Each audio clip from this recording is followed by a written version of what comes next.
Já percebeu como algumas pessoas conseguem dominar uma sala inteira sem dizer uma palavra? Como um simples olhar pode silenciar vozes altivas? O que você está prestes a descobrir pode transformar completamente a maneira como você se posiciona no mundo. Enquanto todos estão obcecados em falar mais alto, em ter a última palavra, os verdadeiros mestres da influência descobriram um segredo ancestral que poucos têm coragem de abraçar. Um poder que não se manifesta em palavras, mas na ausência delas. Continue assistindo até o final para entender como você pode se tornar imbatível em qualquer interação humana, sem precisar dizer uma única palavra. Se inscreva no canal agora e ative o sininho. O conhecimento que compartilharei nos próximos minutos pode ser exatamente o que você procurou durante toda a sua vida. Quantas vezes você saiu de uma discussão com aquela sensação incômoda de derrota? Aquela conversa onde suas palavras pareciam evaporar no ar, onde cada tentativa de explicação apenas o afundava mais. Você falou, argumentou, defendeu seu ponto de vista com toda a lógica possível e ainda assim, ao final, sentiu-se esvaziado, diminuído, como se tivesse perdido algo precioso no processo. Este é o paradoxo da comunicação humana que poucos compreendem.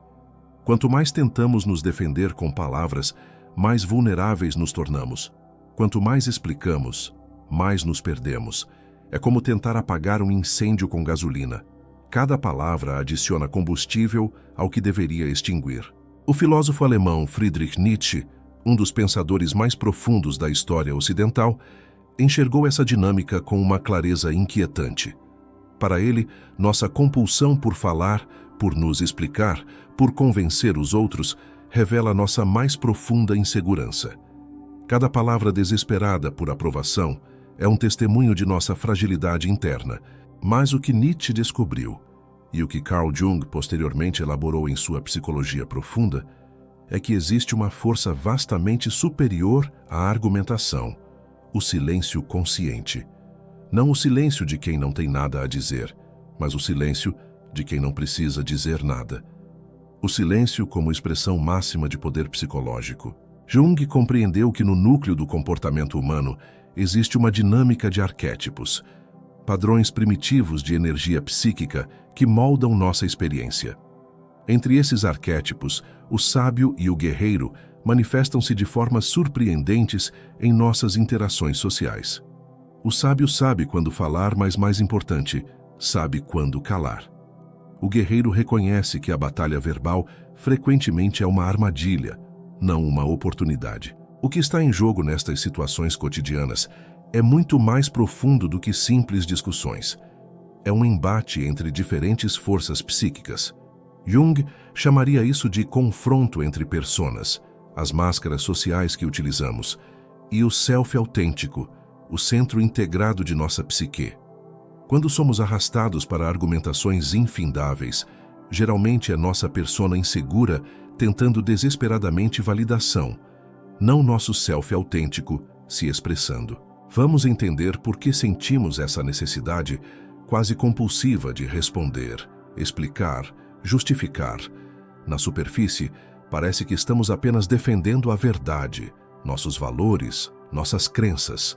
Estamos mostrando que não somos fracos, que não permitiremos que outros imponham suas visões sobre nós. Mas será mesmo esse o caso? Jung nos ofereceria uma interpretação mais profunda.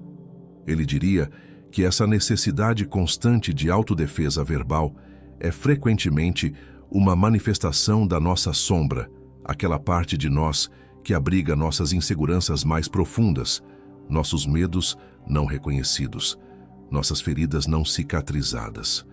Cada vez que sentimos essa urgência incontrolável de falar, de rebater, de provar nosso ponto, estamos, na verdade, reagindo a um gatilho que ativou nossa sombra. Nietzsche foi ainda mais incisivo. Para ele, o que chamamos de debates racionais são frequentemente máscaras para uma vontade de poder mais primitiva. Não estamos realmente interessados em chegar à verdade. Estamos interessados em dominar o outro, em impor nossa perspectiva, em sair vitoriosos. É um jogo de egos disfarçado de busca pela verdade. E é justamente nisso que reside o grande equívoco. Quando você se sente compelido a se justificar, a provar seu valor através das palavras, você já entrou no jogo em desvantagem. Você revelou sua maior fraqueza, a necessidade de aprovação externa. A própria urgência em explicar seu ponto de vista demonstra que você ainda está preso ao que Jung chamaria de complexo de inferioridade, aquela parte da psique que busca desesperadamente validação porque duvida do próprio valor. O verdadeiro poder psicológico, como Jung descobriu em seus estudos de personalidades excepcionais, não está em vencer debates, mas em transcender a necessidade de entrar neles. Está em permanecer centrado em seu próprio eixo psíquico, conectado ao seu self autêntico, mesmo quando confrontado com discordância, ridicularização ou crítica. Esta é a diferença fundamental entre o que Nietzsche chamou de moralidade de escravos e a moralidade de senhores. O escravo psicológico vive constantemente reagindo, explicando-se, buscando aprovação, temendo o julgamento. O senhor psicológico existe em seus próprios termos, cria seus próprios valores e não sente necessidade de se justificar para o mundo. Jung complementaria essa visão com seu conceito de individuação. O processo pelo qual nos tornamos psicologicamente íntegros, diferenciados da psique coletiva. Parte crucial desse processo é desenvolver a capacidade de resistir à pressão de conformidade social, de permanecer fiel ao seu self, mesmo quando isso significa não corresponder às expectativas dos outros. O silêncio, neste contexto, não é apenas uma tática, é uma expressão de maturidade psicológica. É o indicador de alguém que avançou significativamente em seu processo de individuação, que não é mais controlado pelos complexos de inferioridade que governam a maioria das interações sociais. Mas como isso se manifesta concretamente? Como o silêncio opera como instrumento de poder nas interações humanas? Para compreender isso, precisamos examinar a figura do Übermensch nietzschiano, o além do homem, e como ele se conecta ao arquétipo do self integrado de Jung. O Übermensch não é simplesmente um indivíduo mais forte ou mais inteligente. É alguém que transcendeu as limitações da psicologia comum. Ele superou a necessidade neurótica de aprovação, a compulsão por justificação, o medo do julgamento. Ele criou seu próprio sistema de valores e vive de acordo com ele, independentemente das opiniões alheias. Jung veria isso como a manifestação do self plenamente realizado, o centro psíquico que integra todos os aspectos da personalidade, incluindo o consciente e o inconsciente, a persona e a sombra. O self integrado não é refém de opiniões externas, porque encontrou um centro de gravidade interior. E é precisamente essa qualidade interna que se manifesta externamente como uma presença silenciosa, poderosa. O silêncio do Übermensch, do self integrado, não é o silêncio do intimidado ou do submisso. É um silêncio carregado de força interior, de autoconhecimento, de propósito. Este silêncio não é vazio, é pleno de significado. Não é ausência, é presença intensificada. Não comunica fraqueza, comunica uma força tão segura de si que dispensa demonstrações. Como Nietzsche escreveu, quanto mais forte a vida interior de alguém, menos ele precisará do exterior. Jung observaria que esse tipo de silêncio atua como um espelho psicológico, reflete de volta para o outro suas próprias inseguranças, seus próprios medos, suas próprias compulsões por validação. É exatamente por isso que o silêncio consciente é tão perturbador para muitos. Ele os força a confrontar suas próprias vozes internas, sem a distração conveniente de uma resposta externa. Quando você opta por não reagir verbalmente, você não está simplesmente se calando. Você está criando um vácuo que o outro se sente compelido a preencher, geralmente com mais palavras, mais emoção, mais revelações inadvertidas. Você está, em essência, abrindo espaço para que o inconsciente do outro se manifeste. A psicologia social contemporânea confirmou o que Nietzsche e Jung intuíram. O silêncio em contextos sociais é percebido como uma forma de julgamento. Não importa se sua intenção é simplesmente observar. A outra pessoa interpretará seu silêncio como uma avaliação. como um veredito não pronunciado. Isso ativa o que Jung chamaria de complexo paterno, aquela parte da psique associada a figuras de autoridade e julgamento. De repente, a pessoa se sente como uma criança diante de um adulto silencioso e avaliador. A amígdala cerebral, o centro de processamento do medo, é ativada. O coração acelera. A ansiedade aumenta.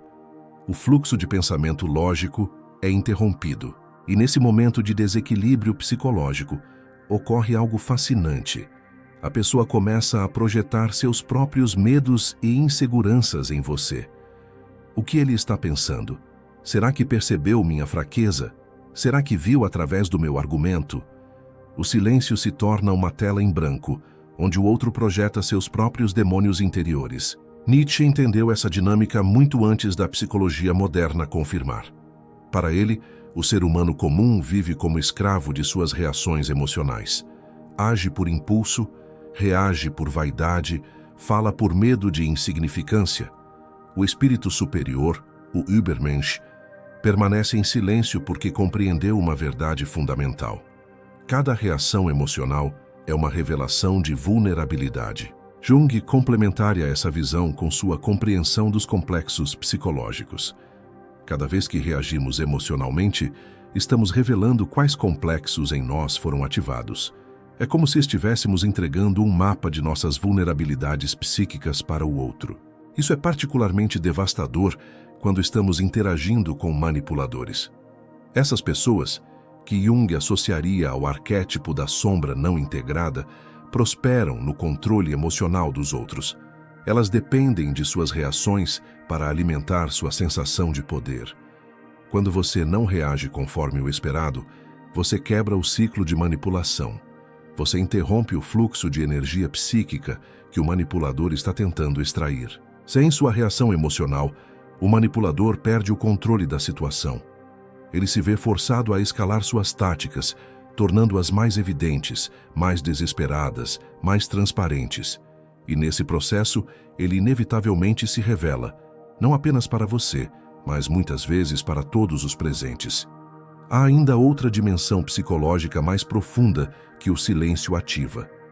Quando você opta por não reagir verbalmente, você inadvertidamente aciona no outro o que Jung chamaria de feridas primordiais. Aquelas primeiras experiências de rejeição, abandono ou humilhação que todos carregamos. De repente, a pessoa se vê diante de uma situação em que suas palavras, sua presença, sua expressão emocional não estão gerando o impacto esperado. Ela não está no centro da atenção. Suas estratégias habituais de controle social não estão funcionando, e isso desperta um terror primitivo, o medo da insignificância. Este é um golpe particularmente doloroso para personalidades narcisistas, que Jung associaria a um desenvolvimento incompleto do ego e uma compensação excessiva para mascarar feridas profundas de autoestima. Para essas pessoas, a falta de reação é experimentada como uma forma de aniquilação psicológica. É intolerável. É por isso que, quando você permanece em silêncio diante de um agressor verbal ou de um manipulador, você não está apenas se protegendo, você está contra-atacando num nível muito mais profundo do que a consciência ordinária pode perceber. Você está atingindo-o exatamente onde ele é mais vulnerável, em sua necessidade desesperada de resposta, de confirmação, de reação. Mas é preciso reconhecer, este tipo de silêncio exige força interior. Ele vai contra tudo o que fomos socialmente programados para fazer. Explicar-nos, defender-nos, justificar-nos. Ele desafia o que Jung chamaria de persona adaptativa, aquela parte de nós que aprendeu a se comportar de maneiras socialmente aceitáveis para evitar conflito. É desconfortável permanecer em silêncio quando todo o seu ser grita por autodefesa. É quase doloroso conter as palavras que parecem querer saltar de sua boca. Mas é justamente por isso que o silêncio consciente é tão poderoso, porque exige autodomínio, e autodomínio é a verdadeira marca da maturidade psicológica. Agora que você compreende como o silêncio opera na psique do outro, como ele ativa inseguranças, quebra defesas e desmascara fachadas. É hora de transformar esse conhecimento em uma estratégia consciente.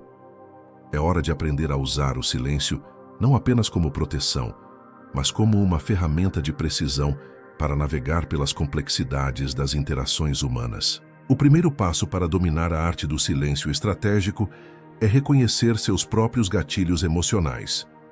Jung nos ensinaria que cada reação excessiva a uma provocação é um sinal de um complexo não integrado em nossa própria psique. Quando você sente aquela urgência avassaladora de responder, de se defender, de provar seu ponto, pause, respire. Este é o momento crítico onde o autodomínio se manifesta.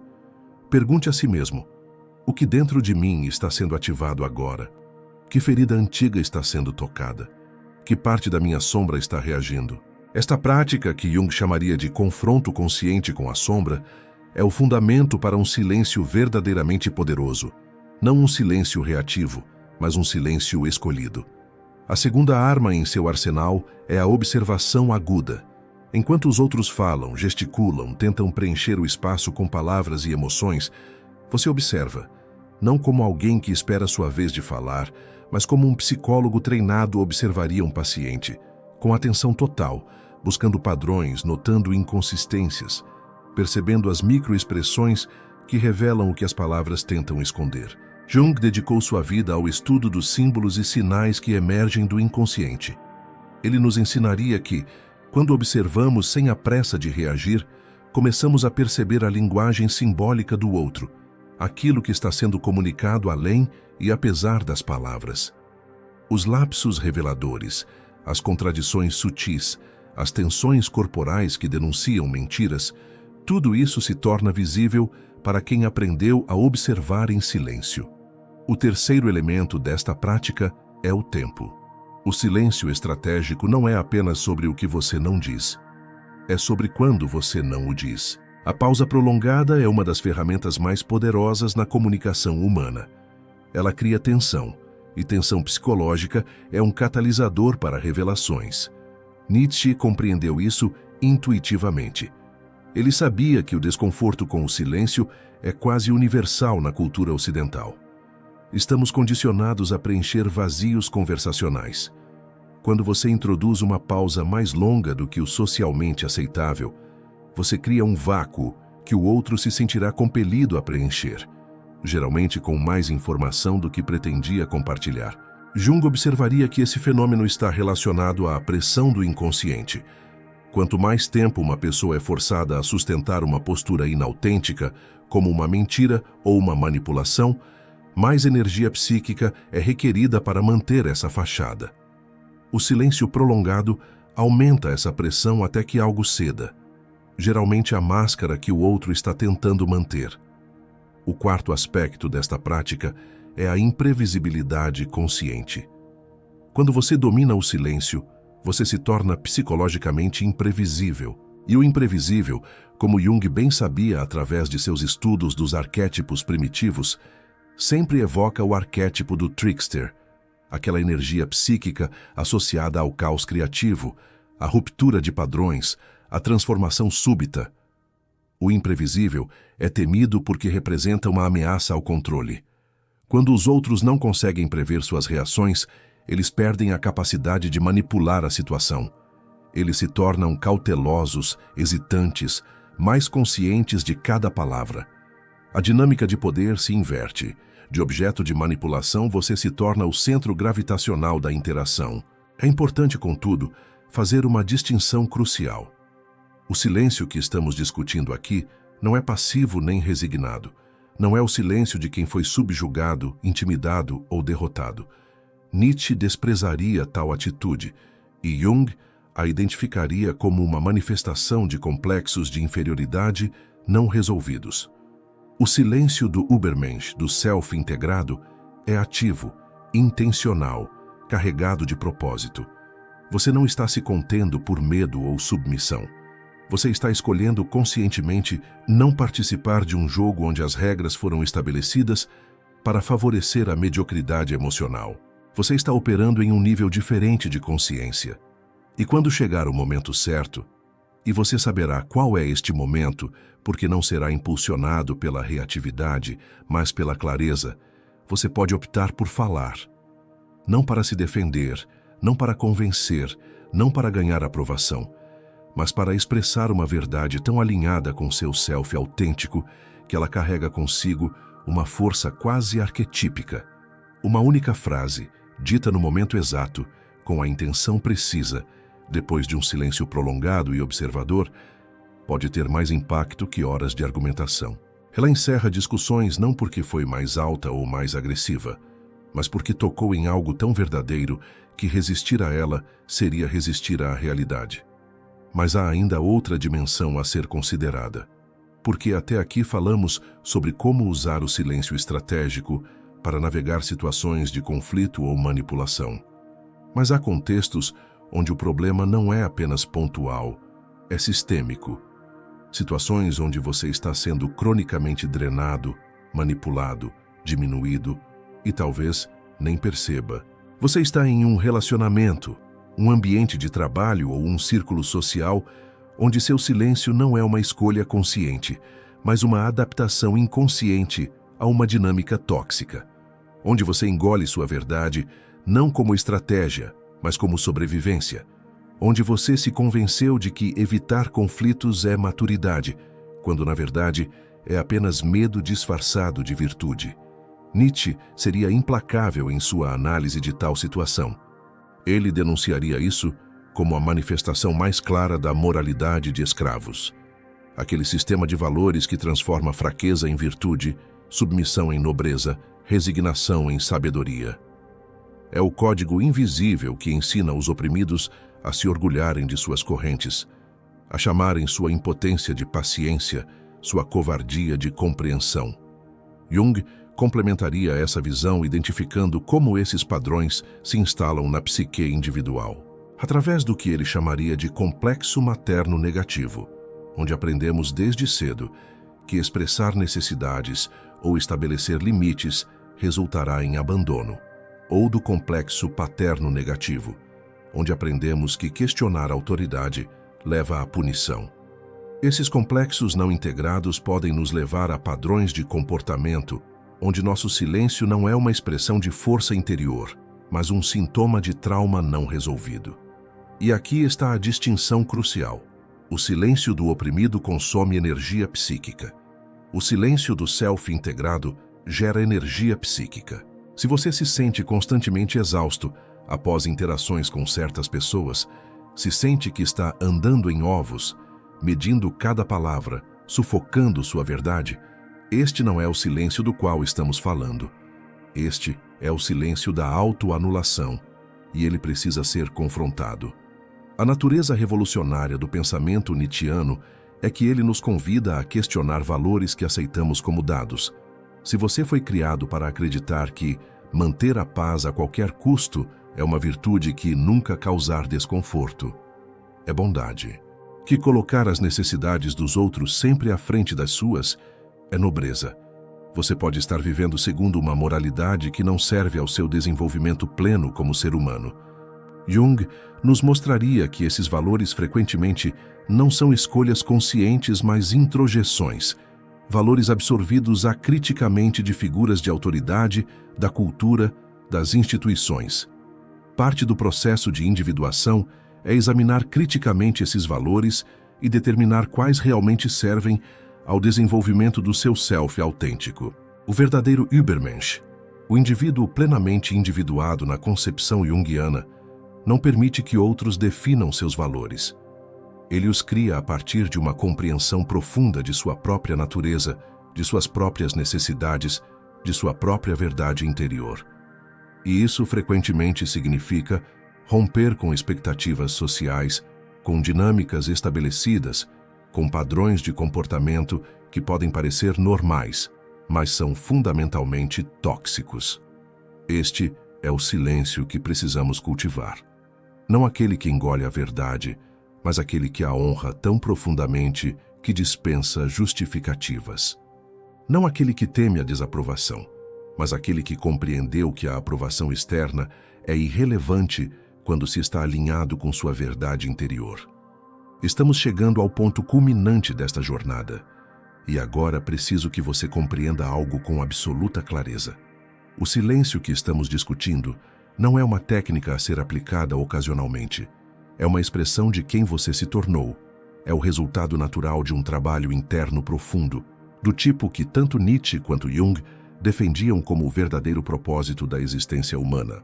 O silêncio do Übermensch, do self-individuado, não é um truque conversacional. É a manifestação externa de uma revolução interna. É o silêncio de alguém que quebrou as correntes da aprovação social, que transcendeu a necessidade neurótica de validação constante, que integrou sua sombra o suficiente para não ser controlado por complexos inconscientes. Este silêncio não nasce do medo, mas da ausência dele. Não vem da insegurança, mas da certeza interior. Não é uma fuga do conflito, mas uma escolha consciente de engajar apenas com o que realmente merece sua energia psíquica. Como Jung escreveu, seu olhar se torna claro apenas quando você pode olhar para dentro de seu próprio coração. Quem olha para fora, sonha. Quem olha para dentro, desperta. O silêncio que emana dessa clareza interior não é ausência, é pura presença. Não é vazio, é pleno de significado. Não é fraqueza, é poder em seu estado mais refinado. Agora, examine sua própria vida. Quantas vezes você permaneceu em silêncio por medo do julgamento, por receio de causar problemas, por não querer ser visto como difícil ou confrontador? Quantas vezes você engoliu sua verdade não como escolha estratégica, mas como submissão condicionada? Nietzsche diria que viver dessa maneira é uma traição à própria vida. É permitir que sua existência seja determinada pelas expectativas medíocres de uma sociedade que teme a excelência individual. É participar voluntariamente da própria diminuição. Jung acrescentaria que essa autolimitação não apenas prejudica o indivíduo, ela priva o coletivo de suas contribuições mais singulares, porque cada self não realizado representa um aspecto da consciência humana que permanece subdesenvolvido, um potencial criativo não manifestado, uma perspectiva única silenciada antes de encontrar expressão. A partir de hoje, seu silêncio precisa mudar de qualidade. Ele precisa deixar de ser uma fuga e se tornar uma afirmação.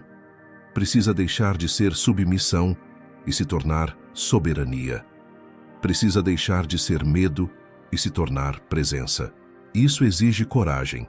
A coragem de confrontar sua própria sombra, de questionar valores herdados, de desafiar dinâmicas estabelecidas, de desapontar expectativas, de incomodar a paz superficial em nome de uma integridade mais profunda. Você tem essa coragem? Então comente abaixo. Eu escolho o silêncio que impõe respeito, não apenas para confirmar que acompanhou esta jornada até o fim, mas para declarar publicamente seu compromisso com uma forma mais elevada de existência. Porque as palavras têm poder mesmo, e talvez especialmente quando falam sobre silêncio. E como Nietzsche nos ensinou, uma declaração pública de intenção é o primeiro passo para uma transformação real. Não pare por aqui. O próximo vídeo é essencial para expandir sua compreensão e elevar sua consciência a outro patamar. Assista, não por mim, mas porque você merece ir além dos limites comuns da existência humana. E lembre-se das palavras imortais que capturam a essência de tudo o que discutimos hoje. Os fracos gritam, os fortes permanecem em silêncio, os sábios escolhem quando falar e quando calar.